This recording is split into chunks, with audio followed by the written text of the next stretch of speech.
परमेश्वर के दैनिक वचन। कौन सा प्रतिनिधि लक्षण मनुष्य पर शैतान के कार्य को चिह्नित करता है? तुम लोगों को अपने खुद के अनुभवों के माध्यम से इसे जानने में समर्थ होना चाहिए। ये शैतान का सबसे प्रतिनिधि लक्षण है, वो चीज जिसे वो सबसे ज्यादा करता है, वो चीज जिसे वो हर एक व्यक्ति के साथ करने की कोशिश करता है। शायद तुम लोग इस लक्षण को नहीं देख पाते, इसलिए तुम ये महसूस नहीं करते कि शैतान कितना भयावह और घृणित है। क्या कोई जानता है कि वो लक्षण क्या है? वो जो कुछ भी करता है मनुष्य को नुकसान पहुंचाने के लिए करता है। वो मनुष्य को कैसे नुकसान पहुंचाता है?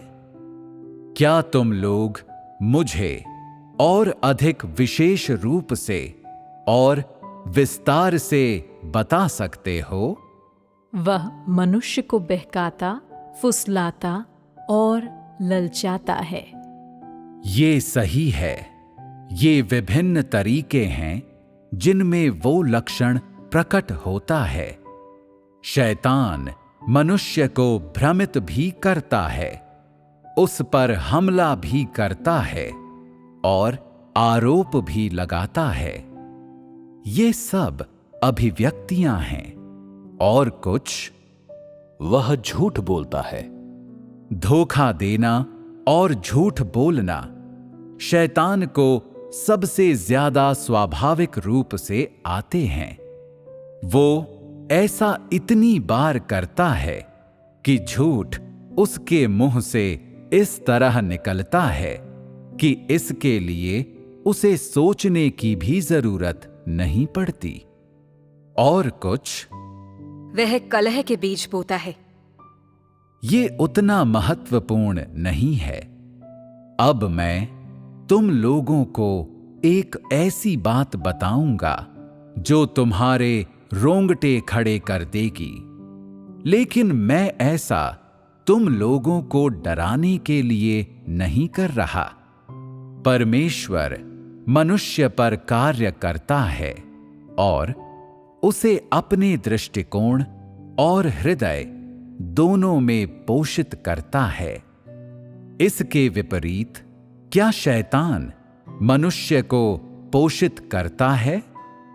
नहीं, वो मनुष्य को पोषित नहीं करता। उल्टे वो मनुष्य को हानि पहुंचाने के बारे में सोचने में बहुत समय बिताता है। क्या ऐसा नहीं है? जब वो मनुष्य को हानि पहुंचाने के बारे में सोच रहा होता है, तो क्या उसकी मनः स्थिति अत्यावश्यकता की होती है? हाँ। तो जहां तक मनुष्य पर शैतान के कार्य का संबंध है, मेरे पास 2 वाक्यांश हैं जो शैतान की दुर्भावना और दुष्ट प्रकृति की व्याख्या अच्छी तरह से कर सकते हैं, जिससे सच में तुम लोग शैतान की घृणा को जान सकते हो। मनुष्य के प्रति अपने नजरिए में शैतान हमेशा हर मनुष्य पर इस सीमा तक बलपूर्वक कब्जा करना और उस पर काबू करना चाहता है जहां वो मनुष्य पर पूरा नियंत्रण हासिल कर ले और उसे कष्टप्रद तरीके से नुकसान पहुंचाए, ताकि वो अपना उद्देश्य और वहशी महत्वाकांक्षा पूरी कर सके। बलपूर्वक कब्जा करने का क्या अर्थ है? क्या ये तुम्हारी सहमति से होता है या बिना तुम्हारी सहमति के? क्या ये तुम्हारी जानकारी से होता है या बिना तुम्हारी जानकारी के? उत्तर है कि ये पूरी तरह से बिना तुम्हारी जानकारी के होता है। ये ऐसी स्थितियों में होता है जब तुम अनजान रहते हो। संभवतः उसके तुमसे बिना कुछ कहे या तुम्हारे साथ बिना कुछ किए, बिना किसी प्रस्तावना के, बिना प्रसंग के शैतान वहां होता है, तुम्हारे इर्द गिर्द, तुम्हें घेरे हुए।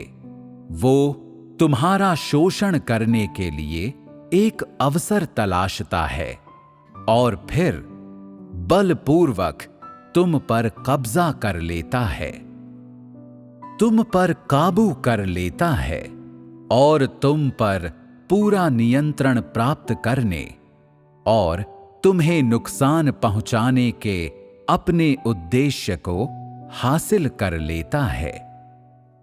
मानव जाति को परमेश्वर से छीनने की लड़ाई में शैतान का ये एक सबसे विशिष्ट इरादा और व्यवहार है। इसे सुनकर तुम्हें कैसा लगता है? हम दिल में आतंकित और भयभीत महसूस करते हैं। क्या तुम लोग घृणा महसूस करते हो? हाँ। जब तुम लोग घृणा महसूस करते हो तो क्या तुम्हें लगता है कि शैतान निर्लज्ज है?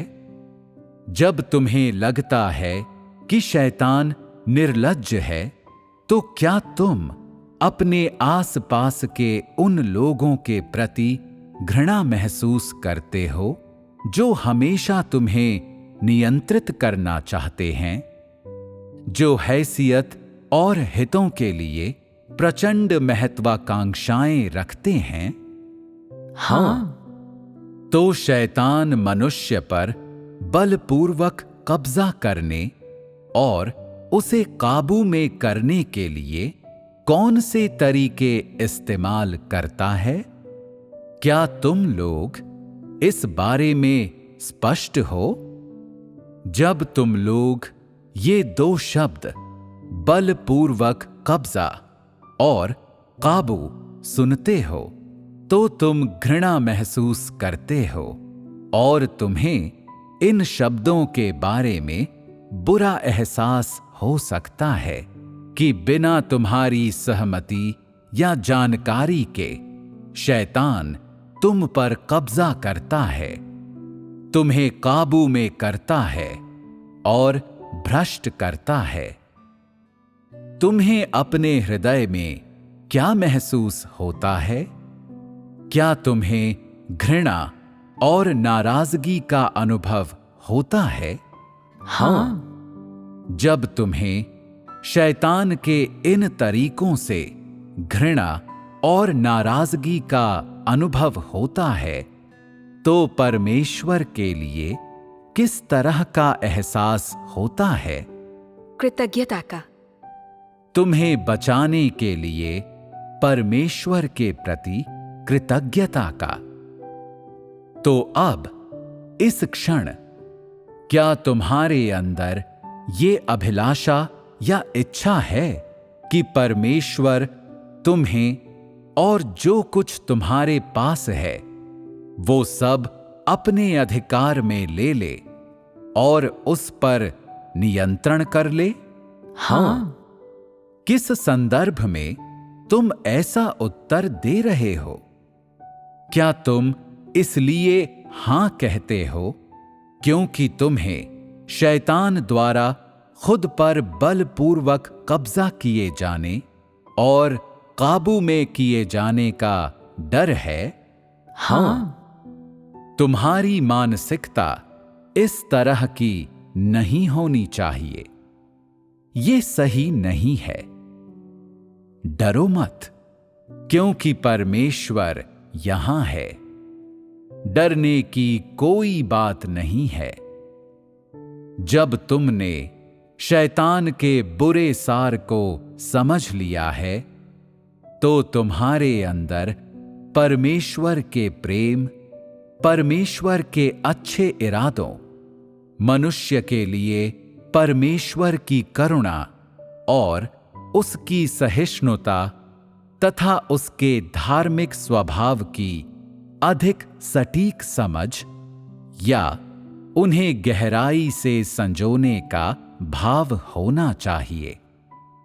शैतान इतना घृणित है, लेकिन यदि ये अभी भी परमेश्वर के प्रति तुम्हारे प्रेम और परमेश्वर पर तुम्हारी निर्भरता और परमेश्वर में तुम्हारे भरोसे को प्रेरित नहीं करता, तो तुम किस प्रकार के व्यक्ति हो?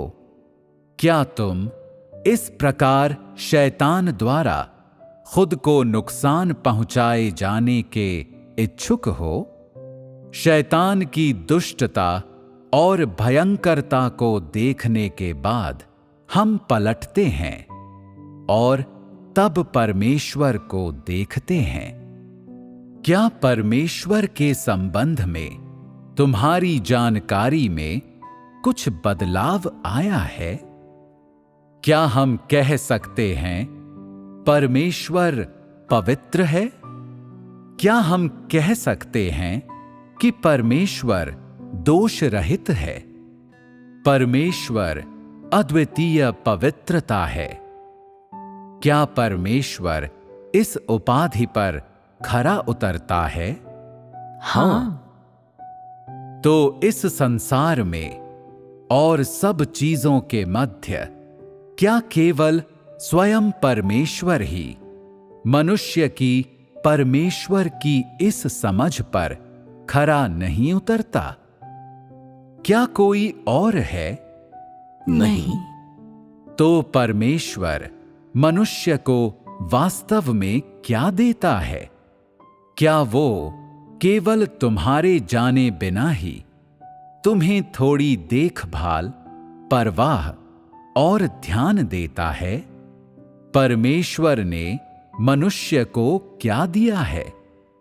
परमेश्वर ने मनुष्य को जीवन दिया है और उसने मनुष्य को सब कुछ दिया है, और वो मनुष्य को ये सब बिना किसी शर्त के, बिना कोई चीज मांगे, बिना किसी गूढ़ प्रयोजन के प्रदान करता है।